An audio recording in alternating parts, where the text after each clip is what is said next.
जी, अस्सलाम वालेकुम नाज़रीन। एक और प्रोग्राम शेफील्ड लाइव की तरफ से लेकर आया हूँ और आज एक कहानी आपके सामने मैं पेश कर रहा हूँ। कहानी इसलिए मैं कह रहा हूँ कि हमारे मुल्क में जो कब्ज़ा माफिया है और जो लैंड ग्रैबर्स हैं, वो इतना ताकतवर है कि जो गरीब लोग हैं, जब उनकी ज़मीनें वो कब्ज़े में ले लेते हैं तो उनकी कोई सुनवाई नहीं होती। आज एक ऐसे ही कपल हैं, उनकी मैं दास्तान आपके सामने लेकर आया हूँ और उनका नाम है मिस्टर एंड मिसेस रिहान। 2012 में रिहान साहब ने एक घर खरीदा और दोनों मियाँ बीवी ने बड़ी खुशी मनाई, लेकिन कुछ 6 महीने के बाद रिहान साहब ने बताया, ज़रा ये सुनिएगा, उन्होंने एक मैसेज जो है वो रिकॉर्ड करवाया था। उन्होंने कहा क्या था? जी अस्सलाम वालेकुम, मेरा नाम रेहान है। मैंने एक घर ख़रीदा था 2012 में बाराकाऊ में और कब्ज़ा मुझे दे दिया गया था।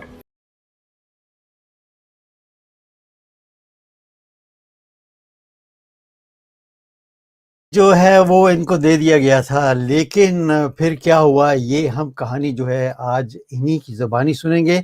मैं वेलकम कहता हूँ प्रोग्राम में जनाब मिस्टर और मिसेस रेहान काजी साहबा को। जी अस्सलाम वालेकुम। जी वालेकुम सलाम सर। वालेकुम अस्सलाम। रेहान भाई, आपने ये एक बयान दिया था कि आपने घर खरीदा और आपको कब्जा भी मिल गया। कब्जा मिलने जी के बाद क्या हुआ, कैसे कब्जा आपसे छिन गया? बेसिकली जब मैंने घर लिया और कब्ज़ा कुछ 6 महीने मेरे पास रहा और 6 महीने बाद मुझे पता लगा कि एक बैलिफ आया और उन्होंने घर मुझसे ज़बरदस्ती ले लिया। तो मैंने उनसे पूछा कि यार ये क्या हो रहा है? तो मुझे उन्होंने बताया कि यार इस घर पे पहले ऑलरेडी आपके ख़रीदने से 2 साल पहले केस चल रहा था। तो मैंने कहा मुझे तो इसका इल्म नहीं है। तो वो मुझे वहाँ से डिस्पोजेस करके मुझे उन्होंने बाहर निकाल दिया और इस दौरान मैं फिर थाने गया।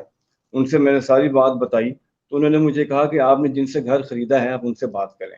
और जब उनसे बात की तो उस एक खातून है नुशाबा कौसर, तो उन्होंने मुझे कहा कि इस घर पे कोई ऐसा वो नहीं था, केस ये इन्होंने हमें झूठा केस बनाया हुआ है।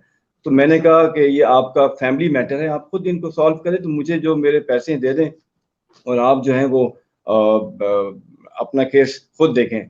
तो उन्होंने इनकार किया कि मैं आपके पैसे बिल्कुल नहीं दूँगी और ना ही मेरे पास हैं, आपने जो करना है करें। फिर इस दौरान मैंने जाके उनके खिलाफ एफआईआर कटाई। उस एफआईआर का फिर ये फ़ायदा हुआ कि उन पे जो प्रेशर आया तो उन्होंने हाई कोर्ट में अपील कर दी। अब हाई कोर्ट इस्लामाबाद में जब अपील की तो 2017 में हमारे हक में फैसला आ गया कि जो उन्होंने केस किया था वो झूठा था, एक फेक एग्रीमेंट बना के उन्होंने ये केस किया हुआ था। तो अल्हम्दुलिल्लाह फिर हम केस जीते 2017 में और 2017 में ही हमें कब्ज़ा मिला। जैसे ही हमें कब्ज़ा मिला, आप यकीन करें हमारी ज़िंदगी जो इन्होंने अजीरन कर दी। ना हमें वो अंदर आने देते थे और ना अगर हम बाहर जा रहे हैं तो ताला लगा देते थे अपना, और अगर हम अपना ताला लगाएँ तो उसमें एल्फ़ी लगा देते थे। और मैंने अपने ही घर के, आप यकीन करें सर, कि 35 ताले तोड़े हैं, जिसके अंदर एल्फ़ी डली होती थी। तो इस दौरान जब मैंने देखा यहाँ इतने बुरे हालात हैं, तो मैं वहाँ से शिफ्ट हो गया रेंट पे और ठीक। ये सूरत हाल रही और अच्छा, इसके बाद उन्होंने मेरे जी। जी, जी। मैं हमारे साथ इस वक़्त जनाब इफ्तिख़ार चौधरी साहब जो हैं, वो भी शामिल गुफ्तगू हो रहे हैं इस्लामाबाद से। इफ्तिख़ार चौधरी साहब जो हैं, उनकी आपसे मुलाकात हुई और उन्होंने आपको बताया कि यहाँ लैंड ग्रैबर एक सेल है। और इफ्तिख़ार चौधरी साहब जो हैं, वो शेफ़ील्ड लाइव के साथ हमारे साथ कम से कम नहीं तो 10-11 साल हो गए हैं प्रोग्राम करते हुए, और बहुत सारे जी। ऐसे केसेस आते हैं जिनमें वो अपने आप को मुलव्वस कर लेते हैं और वो उनका जो मसला है वो हल कराने में पूरी उनकी मदद भी करते हैं। लेकिन ये जो मतलब कि लैंड ग्रैबिंग एक सेल बनाया है प्राइम मिनिस्टर की तरफ से, उससे पहले कि मैं उस तरफ आऊँ, आप ये बताइएगा कि एक प्राइम मिनिस्टर पोर्टल भी बना हुआ है, उस पे आपने कुछ कंप्लेंट की, उसका कुछ नतीजा निकला कि नहीं? इफ्तिखार भाई अस्सलाम जी वालेकुम। बिल्कुल। एक सेकंड वालेकुम में, सलाम काई साहब। हाँ, इफ्तिखार भाई, मैं ज़रा थोड़े से क्वेश्चन कर लूँ इनसे तो फिर आपको भी शामिल करता हूँ। जी, वेलकम जी सर, रेहान वेलकम। भाई। जी रेहान भाई। जी बिल्कुल, मैं पोर्टल पे गया था और मैंने एप्लीकेशन दी, तो उन्होंने वो पहली एप्लीकेशन हमारी रिजेक्ट कर दी कि आपका इशू जो है वो अभी हम लोग देख रहे हैं, और 1 2 3 4 महीने हो गए, कोई उस पे उन्होंने आंसर नहीं दिया। फिर दोबारा जब हमारी मुलाकात हुई इफ्तिखार साहब से, तो उन्होंने बहुत हेल्प की और आज हम अगर बैठे हुए हैं और अगर आज हमने कुछ अचीवमेंट किया है तो इफ्तिखार साहब की वजह से। इनकी जो गाइडलाइन थी और इनकी जो आप कह रहे हैं लीगल काउंसलिंग थी, वो उससे हमें बहुत फ़ायदा हुआ। तो एक दिन फिर मुझे फ़ोन आया एसएसपी ऑफिस से कि जी आपकी अच्छा चले, मीटिंग वो एसएसपी ऑफिस जो है उस पे मैं आगे मजीद बात करूंगा। मिसेस रेहान काजी, आप बताइएगा कि how did you feel about all this? देखिए जी, this is a turning point in our lives. ये हम लोग तकरीबन 2012 से लिटरली हम लोग ऑन द रोड हैं और धक्के खा रहे हैं, और इस चीज़ पे इंसाफ और जस्टिस के लिए हमने हर तरह का we have turn every stone, लेकिन कहीं से कोई जवाब पॉजिटिव रिजल्ट आता नहीं था। और thanks to prime minister's portal also, उसकी वजह से हमें बड़ा सुना गया, उसकी वजह से हमें एक प्लेटफॉर्म मिल गया जहाँ पे हमारी बात सुनी गई। थोड़ा डिले हुआ, लेकिन ये है। लेकिन अभी रेहान साहब कह रहे थे कि पोर्टल पे इन्होंने कंप्लेंट की, लेकिन उसका कोई यानी कि पेशकदमी उस पे नहीं हुई। शुरू में जी it took them almost a year portal पे भी हमारे तक रिवर्ट करने में और उसको रिस्पॉन्स देने में। तो जो फर्स्ट टाइम हमने कंप्लेंट डाली थी तो उसका रिजल्ट नेगेटिव ही आया, आई वुड से, क्योंकि जो हमारे यहाँ अनफॉर्चुनेटली जो सिस्टम है उसमें इतने कुछ लूप होल्स हैं और कम्युनिकेशन गैप्स हैं, जिसकी वजह से वो पूरी बात की तहकीक नहीं कर पाए, और वो कोर्ट्स का जो सिस्टम है, जो हमारा लीगल सिस्टम है, उसके थ्रू और उनको रेफर कर दिया। और उन्होंने कहा कि जी जब तक ये FIRs और ये बाकी चीज़ें क्लियर नहीं होंगी, हम आपको इस पे कोई हेल्प नहीं कर सकते। फिर उसके बाद दोबारा हमने अभी रिसेंटली इफ्तिखार साहब की लीगल काउंसलिंग और जो डायरेक्शन इन्होंने हमें दी विदाउट एनी इंटरेस्ट, इन्होंने बेलॉस तरीके से जिस तरह हम लोग को गाइड किया, हमने दोबारा अपना केस टेकअप किया पोर्टल पे, और अल्हम्दुलिल्लाह उसका रिजल्ट ये निकला कि हमें वहाँ पे सुना गया और वो कंसर्न डिपार्टमेंट में मार्क हुई, और वहाँ पे मिनिस्ट्री ऑफ इंटीरियर है जो जिससे पूरा मैटर कंसर्न होता था। फिर एंटी लैंड ग्रैबिंग जो यूनिट बना है ICT की तरफ से, या जो प्रेजेंट गवर्नमेंट सिस्टम है उसकी तरफ से, उसकी वजह से भी चीज़ों में बड़ी बेहतरी आई है। और एक इस प्रोसेस की वजह से ये हुआ कि हमें सुना गया, और मिनिस्ट्री ऑफ इंटीरियर में ये फिर हमारी एप्लीकेशन मार्क हुई, वहाँ से फिर जी प्रोसेस इनिशिएट हुआ है। For the first time in so many years हमें सुना गया, और स्टेप बाय स्टेप फिर मामला आगे चले। और फिर अभी जिस तरह के अभी रेहान साहब ने जिक्र किया कि SP ऑफिस से, SSP ऑफिस से हमें कॉल आई, जो एक प्रोटोकॉल है, जो एक पूरा प्रोसीजर है उसके तहत, और मेरिट पे हमें और प्रोसीजर के तहत हमें बुलाया गया, और उसके बाद स्टेप बाय स्टेप मामला आगे बढ़े, और अल्हम्दुलिल्लाह आज हम आपके सामने चलें, मैं थोड़ा सा ये भी बताता चलूं कि जो अदारा है CID पुलिस जो है, उसमें कौन कौन शामिल थे और कैसे ये जो चीज़ है आगे बढ़ी। सबसे पहले मैं बताना चाहूँगा कि जो ये थे जनाब डिप्टी कमिश्नर हैं रेवेन्यू के कामरान चीमा साहब, ये थे। और इसके बाद इस्लामाबाद पुलिस के SP फरद काज़मी साहब जो हैं वो भी इसमें इन्वॉल्व थे, और SP मुस्तफ़ा तनवीर साहब जो हैं वो भी इन्वॉल्व थे। और थाना बाराकाऊ के जो SHO हैं जनाब हबीब और रहमान साहब, वो भी इसमें इन्वॉल्व थे। और सब इंस्पेक्टर जो हैं थाना बाराकाऊ के गुल खान साहब, वो भी इसमें शामिल, मतलब कि तफ्तीश जो हो रही थी उसमें थे। लेकिन अफसोस के साथ ये कहना पड़ता है कि ओवरसीज़ पाकिस्तानी जो हैं उनके भी बहुत सारे केसेस आते हैं। इफ्तिखार भाई, आपकी तरफ आता हूँ, आप क्या समझते हैं कि इसका हल क्या है, और क्या ये जो पोर्टल बना हुआ है इस पे एक अरसा क्यों लग जाता है सुनवाई में? देखें, मेरे पास आए थे रेफरेंस है काजी साहब और मिसेस काजी, तो ये इतने खौफजदा थे कि ये मैंने इनको कहा कि मुझे वो घर दिखाएं जहां पे कब्जा हुआ है। वो कहते हैं हम वहां जा नहीं सकते, हमें गोली मार देंगे। वो इस कदर खौफजदा थे ये। उसके बाद मैंने कहा कि आप सिस्टम को बिलीव करें, मुझ पे ट्रस्ट करें। आप इनको एप्लीकेशन ड्राफ्ट करके बताया गया कि इस तरह एप्लीकेशन, इनके लॉयर को समझाया गया कि बेटा इस तरह जो है वो अप्रोच करें आप उनको, जो मुलाकात का टाइम आपको मिलेगा। इनको फिर SSP साहब जो थे तनवीर का साहब, मुस्तफा तनवीर साहब, उन्होंने बुलाया और उन्होंने बुलाकर इनके सामने उन लैंड ग्रैबर्स को भी बताया, और लैंड ग्रैबर जो है इनके सामने बैठे थे, फर्स्ट टाइम इनकी शक्लें देख रहे थे, कि वो उनकी तफ्तीश की और उनके पास मुस्तफा तनवीर साहब ने जो इन्वेस्टिगेशन की थी उनका जवाब नहीं था उन लैंड ग्रैबर्स के पास। और उसी दौरान इनका जो प्रीवियस जो था एक जो आईओ था उनका, गौस शायद उनका उसका नाम था, उसको भी सस्पेंड किया गया था।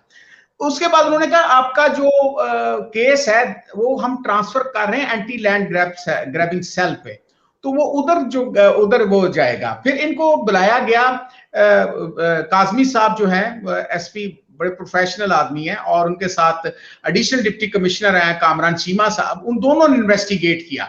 उनके पास एग्जेक्टिव मजिस्ट्रेट होना जरूरी होता है इस तरह के कामों के लिए।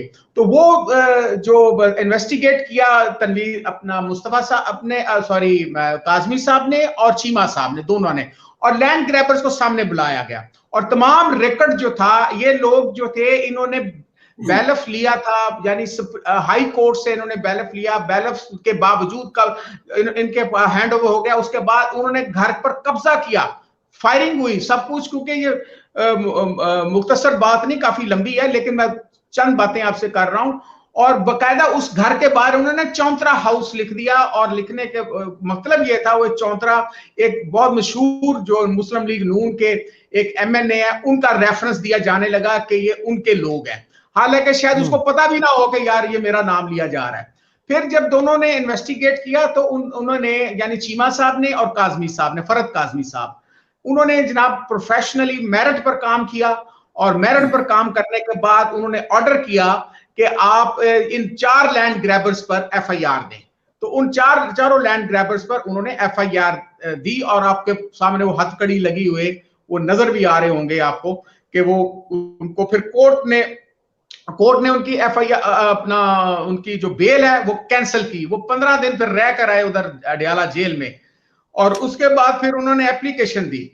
अच्छा, इफ्तिखार भाई ये बताइएगा कि ये क्या मसला है हमारे मुल्क में कि सब कुछ होते हुए तमाम जो कागजात हैं, जो भी इनके पास सबूत है, वो इनके पास मौजूद होने के बावजूद इनको कब्जा जो है वो नहीं मिलता। क्या हमारे मुल्क में कोई ऐसा इदारा नहीं है जहां से ये पता किया जा सके मकान खरीदने से पहले कि इसके मालकान कौन है, इस पर कोई मुकदमे वगैरह तो नहीं है? देखें, इसमें रिफॉर्म्स की जरूरत है। देखें, ये तो सीडीए का तो एक सिस्टम है, वेल डिफाइंड सिस्टम है, जो ऑर्गेनाइज सिस्टम है, उस पर भी कब्जे हो जाते हैं, बकायदा सेक्टर्स होते हैं। तो ये जो बाराकाऊ जरा हट कर है, अभी ये कुछ शहर बन गया, अदरवाइज पहले तो ये गांव था। तो वहां पे भी अभी वो पटवारियों का, तहसीलदारों का, वो इस तरह का वो रिवाज हुआ करता था। तो ये जो लैंड ग्रैबर्स होते हैं ये बड़े चालाक होते हैं, ये कब्जा करके ये अब देखें, ये इनके पीछे इन्वेस्टर्स होते हैं 3-4 जनाब। मैंने जो आप नाम लिए थाना चौंतरा का, वो ऐसे नहीं मैंने लिया, थाना चौंतरा में ये बड़े मशहूर है लैंड ग्रैबर्स। वो क्या करते हैं कि वो 4-5 बंदे आ जाते हैं, पीछे इन्वेस्टर बैठा होता है और वो कब्जा कर लेते हैं। वो कहता है कि मैं जनाब थाना पुलिस कचहरी जो है ना मेरे जिम्मे है। और वो बेचारे जो शरीफ आदमी है, जिस तरह काजी रेहान साहब हैं और मिसिस का, अब ये लोग धक्के खाते हैं, उनको पिस्टल और क्लाशनकोफों के वो दिखाते हैं। वो इनको कहते रहे हैं, ये बता नहीं रहे कि 302 वाले लोग हैं हम, 302 वाले लोग हैं, तुम यहां से भाग जाओ वरना तुम्हें तुम्हारी लाश भी नहीं मिलेगी। और यही बातें मैंने रेहान को कहा कि अब जाके बताएं उनको, पुलिस को, वो ट्रस्ट करें, इस सिस्टम पे ट्रस्ट करें, ठीक है ना। क्योंकि इमरान खान का ये बात था, मेरे लिए भी चैलेंज था। मैं कहा लेट्स सी कि पिछला जो एएसपी था या इससे पहले जो एसएचओ था, जिनके पास ये गए थे पहले, तो वो रिश्वत मांग रहे थे। और वो रिश्वत मांगने के बाद वो जनाब, वो आप देख लें, फिर उनकी सिफारिशें आ जाती थी, और इनकी सिफारिश इनकी मौजूदगी में आई और इनकी दीवार तोड़ी गई, और जो पुलिस वालों ने कोई काम नहीं किया और दीवार तोड़कर इनके घर पर कब्जा कर लिया गया। अब हुआ ये कि जब काजमी साहब या चीमा साहब ने जब इन्वेस्टिगेट किया, तो इन्वेस्टिगेट करने के बाद फिर उन्होंने ये चीज, उनको समझ लग गई कि ये जो है काजी साहब जो है ये इसके एक्चुअल ओनर है, क्योंकि हाई कोर्ट से ये अपना फैसला लेके आते हैं, उसके बाद इफ्तिखार भाई यहाँ एक और सवाल उठता है कि जब सब सबूत एक इंसान के पास मौजूद है कि वो इस चीज का मालिक है, तो जब पुलिस को पता लग जाए कि ये मालिक है और वहाँ जो और भी मतलब कि ऑफिसर बैठे हैं उनको पता हो कि यही मालिक है, तो फिर कोर्ट्स कचहरी इसका क्या मकसद रह जाता है? क्यों नहीं उनको कब्जा स्ट्रेट अवे? देखिए, इसमें एक लॉ है जो क्रिमिनल प्रोसीजर कोड है 145, उसके तहत कोई इमूवेबल प्रॉपर्टी है, उसके बारे में पुलिस ऑफिसर जो होता है वो रिपोर्ट तैयार करता है, फिर वो एग्जेक्टिव मजिस्ट्रेट को दिया गया। ये एग्जैक्ट वही केस था कि उसमें जनाब उन्होंने पुलिस एसएसपी ने इन्वेस्टिगेट किया, एसएसपी के बाद काजमी साहब एसपी ऑप्स ने इन्वेस्टिगेट किया, और साथ एग्जेक्टिव मजिस्ट्रेट के तौर पे एडिशनल डिप्टी कमिश्नर रेवेन्यू जो है कामरान चीमा साहब आए। लेकिन प्रॉब्लम कहां पे आई कि वो फिर इनको कोर्ट में जाना पड़ा। लेकिन ये है कि फर्स्ट टाइम इनकी लाइफ में 12 साल में पहली एफआईआर जो है जिसमें होना ये चाहिए था। देखें कि इसमें रिफॉर्म्स की जरूरत है। मैं इस टीवी चैनल की तौर से ये बात करना चाहूंगा इमरान खान को, ओके, वो आप जो हैं आप 2 प्रोजेक्ट्स पे काम कर रहे हैं। एक प्रोजेक्ट जो था वो फास्ट ट्रैक कोर्ट्स हैं, फास्ट लैंड ग्रैबिंग के वाले से। कोई भी ये जो है उन्होंने कहा है कि ये जो फास्ट ट्रैक कोर्ट्स होंगी ये ओवरसीज पाकिस्तानीज के लिए बनाई है, विद इन 1-2 मंथ्स वो आ रहा है उसका मसवदा, और उसके लिए प्रेसिडेंट ऑफ पाकिस्तान बकायदा ऑर्डिनेंस जारी करने वाले। और दूसरा है इनका जो लैंड ग्रैबर्स के बारे में वो जो ट्रिब्यूनल्स बनने वाले हैं, और वो ट्रिब्यूनल्स हैं सिर्फ जो हमें पता चला है वो है सरकारी जमीनों पर जो कब्जे किए उनका। मेरा कहने का मकसद ये है कि जब 145 से जब डिप्टी कमिश्नर या एडिशनल डिप्टी कमिश्नर जो एग्जेक्टिव मजिस्ट्रेट होता है उसको पता है, और पुलिस अफसर जो उस इलाके का है, और एसएचओ ने भी इंक्वायरी की है वो भी उस पर, जब उन दोनों को पता है तो बाकी प्रॉब्लम कहां पे, वहां पे उनके पास जुडिशरी नहीं होती। अब होना क्या यहाँ पे चाहिए, जो आपका क्वेश्चन है, होना ये चाहिए कि यहां पर भी एक हाई कोर्ट के लेवल का एक जज होना चाहिए। अब जरूरी नहीं वो इस्लामाबाद हाई कोर्ट से हो। आप देखें कि वफाकी मोहतसब जो है या प्रोविंशियल जो मोहतसब है उनके पास हाई कोर्ट के जज के इख्तियारात हैं, और इसी तरह ये जो कशमाला तारक हैं ये हरासमेंट केस में इनके पास हाई कोर्ट के इख्तियारात हैं, ठीक है ना। और इसी तरह दुख्तर कोर्ट बनी है, उसमें मेरे 2 केसेस चल रहे हैं। इसी तरह को बच्चियां मेरे उन्होंने अप्रोच किया था, लाहौर में दुख्तर कोर्ट है, वहां पे मैडम नबीला होती हैं, उनके पास हाई कोर्ट के इख्तियार है। उनको इतनी थ्रेट की गई कि वहां जाके जो वो राजनपुर का केस है तो वहां पे वो जा नहीं सकती थी, क्योंकि वहां पे सरदार जो है वो औरतों को तो कत्ल कर देते हैं, हिस्सा क्या देना उन्होंने। तो वहां पे उन्होंने केस टेकअप किया, और वो जो सिविल जज की अदालत में जो ये इनका आदत ये होती है लैंड ग्रैबर्स की कि कब्जा करके स्टे ले लेंगे, तो उसके उन्होंने फौरन स्टे को हटा दिया। हटाने के बाद उन्होंने कहा कि ये सारा जो माल है वो जो सीनियर सिविल जज के पास जो भी केस है वो इधर लेकर आए। तो होना यहाँ पे यही चाहिए कि यहाँ इनके साथ जो है जो कमेटी है, एंटी लैंड ग्रैबिंग कमेटी जो है इस्लामाबाद की, और वो उसी तरह इनके साथ कोई जज बिठाया जाए और वो जज को इख्तियारात दे दिए जाएं। कोई सीनियर लॉयर हो सकता है जिसको जज के इख्तियारात, जिस तरह कशमाला तारक है वो लॉ किया हुआ, ठीक है, नहीं किया ये जो वो उसके उस पर कुछ एतराज़ात उठे थे, लेकिन वफाकी मोहतसब है, प्रोविंशियल जो मोहतसब हैं उनके पास हाई कोर्ट के इख्तियारात होते हैं। तो मेरा कहने का मकसद ये है कि इस किस्म के जो इख्तियारात देने जाए ताकि 3 की पार्टी बन जाए, 3 की एक कमेटी बन जाए और मौके पर डिसाइड करें, और काजी साहब को कहेंगे चलो हमारे साथ, ये जो है कानून में साबित हो गया कि ये आपकी जमीन है, आपका घर है, आप हमारे साथ चलें। जज साहब ये बैठे हुए हैं, और ये इस पर अगर कोई इतराज है, जज सामने बैठा हुआ है और वो हाई कोर्ट के इख्तियारात हैं, उसके ऑलरेडी ये सुप्रीम कोर्ट से केस जीत चुके हैं। सुप्रीम कोर्ट से जब केस जीत चुका है, सुप्रीम कोर्ट से तो ऊपर अल्लाह की कोर्ट है, इससे ऊपर तो कोर्ट ही कोई नहीं है। तो को आसान करने के लिए वजीर आजम इमरान खान से मेरी गुजारिश ये है कि एक 145 क्रिमिनल प्रोसीजर कोड जो है उसको एम्पावर करें, कुछ पुलिस को और जो एग्जेक्टिव मजिस्ट्रेट को एम्पावर करें, और उसमें एक जज जो है उसको उसमें शामिल करें, और वो जज जरूरी नहीं है किसी हाई कोर्ट से आप लें, आप किसी भी जो लॉ का एक्सपर्ट है उसको लें। और उसके बाद जो ट्रिब्यूनल्स की बात कर रहे हैं सरकारी जमीनों के हवाले से और फॉर इनके लिए ओवरसीज पाकिस्तानीज के लिए, तो आप जो कॉमन पीपल हैं जो बहुत ज्यादा तंग है इन लैंड ग्रैबर से, ठीक है, उनके लिए भी इस किस्म की आप अरेंजमेंट करें जो कि वो फास्ट ट्रैक टाइप या ट्रिब्यूनल टाइप ताकि इन लोगों को मजीद पैसे ना खर्चें। ये अदालतों पे सर पैसे लगते हैं, जब आप जाते हैं हाई कोर्ट में, चले ठीक है, ठीक है इफ्तिखार भाई, मुझे पता है कि ये जो खातून सामने बैठी हुई है, मुझे पता है कि इन्होंने अपनी चूड़ियां भी बेची हुई, इन्होंने अपने जदातें भी बेची हुई, उन्होंने कर्जे कितने लिए होंगे। जी इफ्तिखार भाई, मैं आता हूँ रेहान भाई की तरफ। रेहान भाई, आप साफ जाहिर है कि जब उन्होंने आपको बुलाया और आप उनके सामने पेश हुए, तो how did you feel about it? उनका मतलब कि आपके साथ कैसा बर्ताव था, आप जरा थोड़ा सा इस पे बताइएगा। जी बिल्कुल, उसमें अगर मैं आपको ये बताऊं कि जब मैं थाने में जाता था तो मुझे लगता था कि या मेरा जो हार्ट बीट है वो बाहर आ जाएगी, क्योंकि मुझे पता है उन्होंने मेरी बात नहीं सुननी।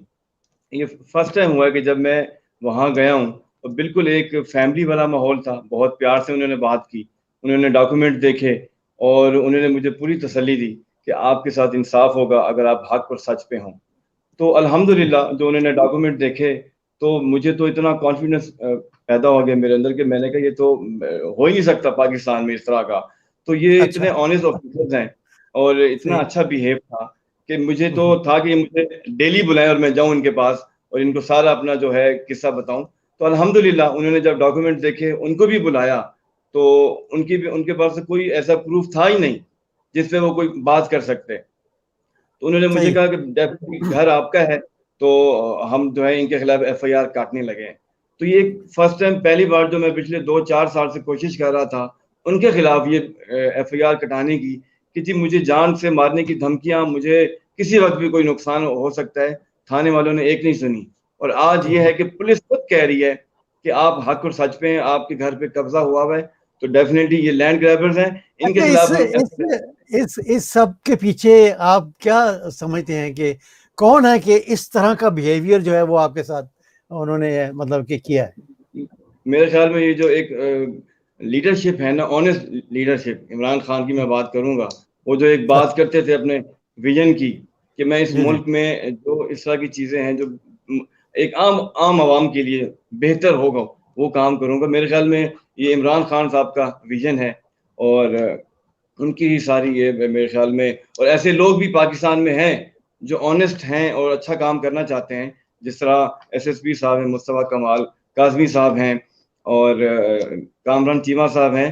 तो बिल्कुल इन लोगों को आगे आना चाहिए और भी जो लोग मेरी ये बात सुन रहे हैं, मैं सबसे कहूँगा कि जो लैंड ग्रैबर यूनिट बनाया है इसमें जाएं। अगर आप हक और सच पे होंगे तो डेफिनेटली अल्लाह ताला की साथ आपके साथ होगी। और जिस तरह मैंने कहा कि एफआईआर पुलिस ने खुद किया है। मिसेस रेहान, आप कुछ कहना चाहेंगी इस पूरे सिनेरियो पे कि how is your feeling now after getting your house back? मैं तो जी कहने को बहुत कुछ है और आई विश कि more time to cover this story, लेकिन ये है कि बात मुख्तसर हो जाए और इतनी के कोई मैसेज सब तक पहुंच जाए, किसी और के भी काम आ जाए। बस ये कि हम लोग, मैं सोचती हूँ कि we have been bankers, hard nose bankers, और हमने बैंकिंग सेक्टर से रिटायर हुए और खुद ही रिटायरमेंट ली, एक्चुअली इसको खुद छोड़ा एक ऐसी नोबल कॉज के लिए। और मेरे ख्याल है जिस पे कोई और कॉम्प्रोमाइज नहीं है, किस पे कोई और सोच नहीं आती, तो हमने सूद की वजह से ये थोड़ा सा बताइए कौन सी नोबल कॉज है जिसके लिए आपने छोड़ा? ये नोबल कॉज है जी, हमने अल्हम्दुलिल्लाह अल्लाह ताला की तरफ से रहनुमाई हुई और ये बात दिल में आई कि जी हमने इंटरेस्ट बेस्ड अर्निंग नहीं करनी, और कोई भी सिलसिला हो जाए मगर रोजगार का, मगर ये है कि यहाँ से हमें इंटरेस्ट बेस्ड सूद वाली इनकम आ रही है, तो इस चीज़ को, इस रास्ते को छोड़कर we should start off you know from a clean slate. और जो हमने किया और उसी की वजह से आज जिंदगी में बहुत सारी चेंजेस आई हैं, बड़ी बातें, अप्स एंड डाउन्स हुए, और ये जो इवेंट है इसने भी हमारी जिंदगी में काफ़ी चेंज लाया है। अब ये था कि हमने अपनी सारी एक तरफ ये फैसला लिया और इस पे कायम रहना, इस पे स्टिक करना, इट्स नॉट सो इजी। आप कह तो देते हैं कि आपने सूद के लिए ये काम छोड़ दिया है, लेकिन उस पे फिर स्टिक करना, उस पे कायम रहना, ये जो आगे हमारे ऑब्स्टिकल्स आए, ये जो सारे मामलात हुए, तो उसको हमने अल्लाह ताला की तरफ से एक आजमाइश, एक काबिल तो नहीं है मगर एक टेस्ट समझा, और इस पे अल्लाह ही ने सब्र दिया जी, और इस पे हम चलते रहे आगे, और अल्लाह ने मदद किया, वसीला किया, और आगे माशाल्लाह चौधरी इफ्तिखार साहब जैसे हमारे आप कह लें कि मेंटोर, इन्होंने हमें जिस तरह से डायरेक्ट किया, एक अरसा लगा मगर सब्र का फल थोड़ा मीठा होता है। तो वो फिर ये है कि हमें आके इस स्टेज पे थोड़ी तसल्ली हुई, क्योंकि आप ये देखें कि हमने अपनी दोनों हस्बैंड एंड वाइफ ने जो भी हमारी सेविंग्स थी, मैंने जो कुछ अपनी ज्वेलरी थी वो सारी, अपनी चूड़ियां जेवर सब कुछ बेच कर ये घर हम लोगों ने लिया कि अपने बच्चों को कोई बेहतर मुस्तकबिल दे सकें, जो एक हर इंसान की, हर माँ बाप की, सभी की एक ख्वाहिश होती है और उनका हक भी है। तो उसके बाद जो कुछ हमारे साथ हुआ उसमें हमने बड़ा कुछ सीखा भी है। और उसमें अब ये है कि अगर ये गाइडेंस जो ये डायरेक्शन हमें मिली है, इसकी वजह से जो है ना, मैं इसका काफ़ी क्रेडिट जो है यहाँ पे भी देती हूँ अगेन, कि अगर हमें यही सारा कुछ था, यही मटेरियल था, यही एविडेंस था, यही प्रूफ्स थे, यही फैसले थे हाई कोर्ट के, सुप्रीम कोर्ट के, सब कुछ यही था, और लेकिन हमने उसको जिस तरह से प्रेजेंट किया और वो चीज़ उस वक्त सुनी नहीं गई।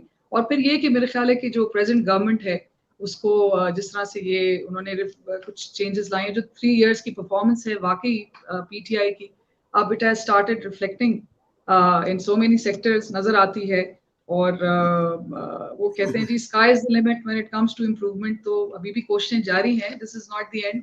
तो चौधरी साहब ने जी लीगल काउंसलिंग जिस तरह की है उससे हमें बड़ी क्लैरिटी मिली, हमारे अपने ही पॉइंट्स थे, हमारे अपने ही केसेस का मटेरियल था जो हम शायद इस एंगल से नहीं देख सकते थे, जो आप इनका तजर्बा है, तो उससे हमें बड़ा फायदा हुआ। और उसकी वजह से फिर ये है कि आज हम यहाँ बैठकर आपके सामने बात कर रहे हैं, और इस प्लेटफॉर्म के थ्रू हम बाकी लोग हमारे जैसे, अगर मैं सोचती हूँ कि we have been from banking background, और हम लोग कोई इस तरह नहीं कि एक बिल्कुल ही ऐसा एक्सपोजर ना हो जिंदगी में और ऐसा वाकया हमारे साथ हो जाए। अगर हम जैसे लोगों के साथ ये हो सकता है इस तो फिर आम आदमी क्या करता होगा, और वो आम आदमी किस तरह सरवाइव करता होगा। हमें इतने पापड़ बेलने पड़े और हमें तब जाके तो ये अब आके सिलसिला मिला और ये डायरेक्शन मिली, और हम माशाल्लाह सही लोगों तक पहुंचे हैं, सही डायरेक्शन में आए हैं, जिसमें और ये जो पुलिस का इम्प्रेशन है, आई थिंक हम लोग भी ये लोगों को बताना चाहेंगे कि ये जो हमारे यहाँ पुलिस का एक इम्प्रेशन था, एक उनका जो इमेज बना हुआ था, I think it is about time के लोगों को बताना चाहिए और उस इमेज को चेंज करना चाहिए। और जो हमने विटनेस किया अपने ज़ाती एक्सपीरियंस से, कोई सुनी सुनाई बात नहीं है, ये हम दोनों के साथ हमारी जिंदगी का एक वाकया है। और ये उन्हीं लाइंस में हम बात कर रहे हैं कि उसके थ्रू हमें पता चला है कि वाकई हमारी पुलिस जो है वो उसमें काफी चेंज है, उनमें उन्होंने बड़ी बहुत सारी डेवलपमेंट हो गई है। इफ्तिखार भाई, ठीक है, बहुत शुक्रिया। इफ्तिखार भाई, आप क्या समझते हैं कि ये चेंज सिर्फ इस्लामाबाद में है या आने वाले दिनों में कुछ ये चेंज जो है बाकी मुल्क में भी होगी? देखें, अभी कुछ मसाइल हैं पंजाब के अंदर एक्चुअली जो इस्लामाबाद है उसमें एक ही आईजी होता है, एक ही एसएसपी होता है, और इसी तरह एक ही चीफ कमिश्नर, और ये सारा सिलसिला चल रहा है। वहां पे एक्चुअली कुछ आप देखो, चौधरियों को भी खुश करना पड़ता है, कभी दूसरों को खुश करना पड़ता है। अभी 2 दिन पहले पंजाब के जितने भी डिप्टी कमिश्नर थे वो तकरीबन तमाम बड़े शहरों को तब्दील कर दिए गए, क्योंकि इमरान खान उससे वो खुश नहीं था। और इसी तरह तमाम जो तकरीबन डीआईजी आरपीओज जो हैं वो उनको तब्दील कर दिया गया। हमारा एक केस जो चल रहा था उधर डेरा गाजी खान के, उसका जो कमिश्नर था अरशाद, उसको भी तब्दील कर दिया गया, उसकी जगह खातून आई है कमिश्नर सारा असलम।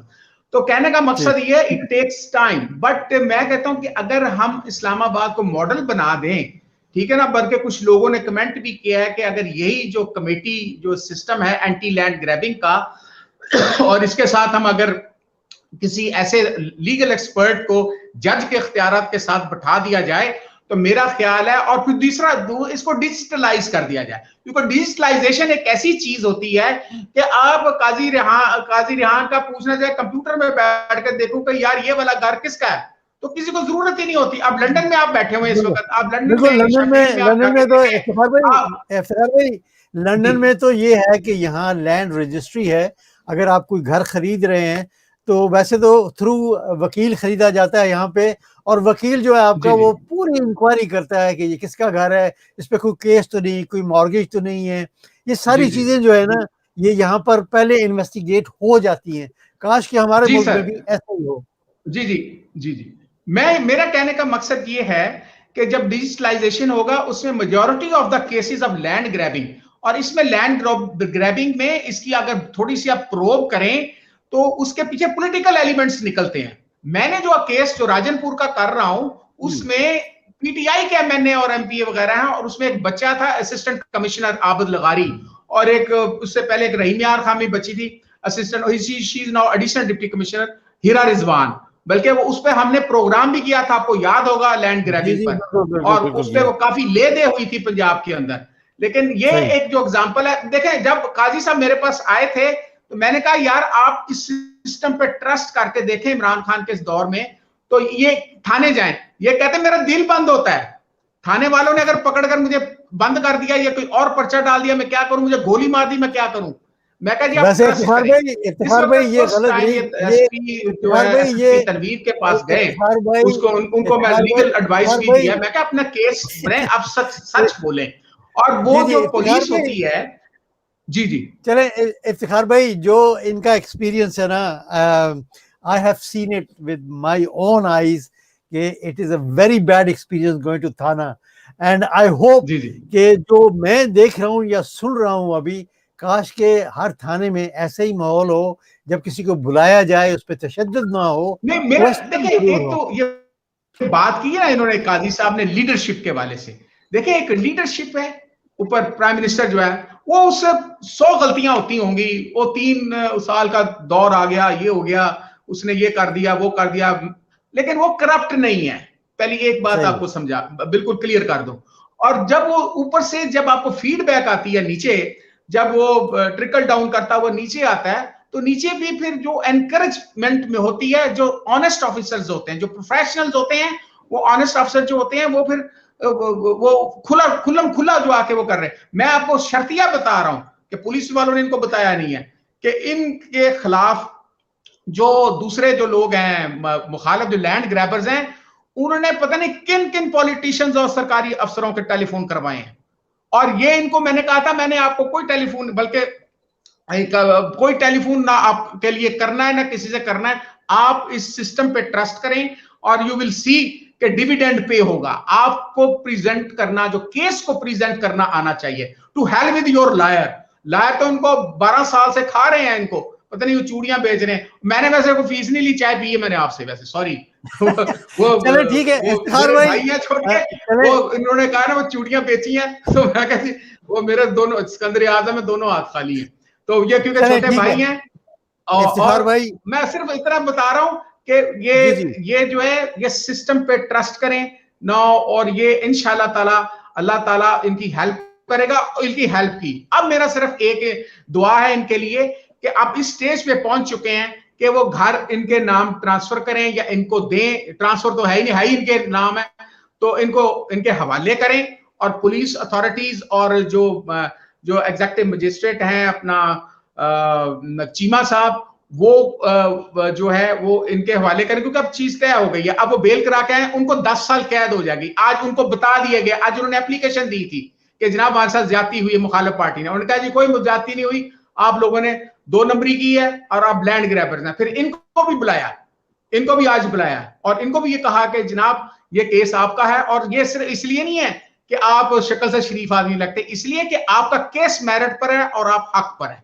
तो लिहाजा मैं दुआ करता हूं, और बल्कि इमरान खान साहब से भी मैं गुजारिश ये करूंगा कि इस तरह के केसेस में जब चीज सामने आ गई है कि ये लोग जो हैं एक्चुअल जो ओनर हैं उसके, तो वो इस सिस्टम बिल्कुल सहल आसान कर देना चाहिए कि भाई आओ चलो बैठो गाड़ी में और ये चाबी लो, और ये बैलफ तो एक दफा दे चुका है इनको घर, तो कितनी दफा आप ये केस लड़ते रहे, उतने का घर नहीं होगा। 3 करोड़ बेच चुके होंगे, वो इन पे पैसे लग चुके हैं 12 साल में। तो this is my point of view. जी thank you very much Iftikhar भाई, आपका बहुत बहुत शुक्रिया।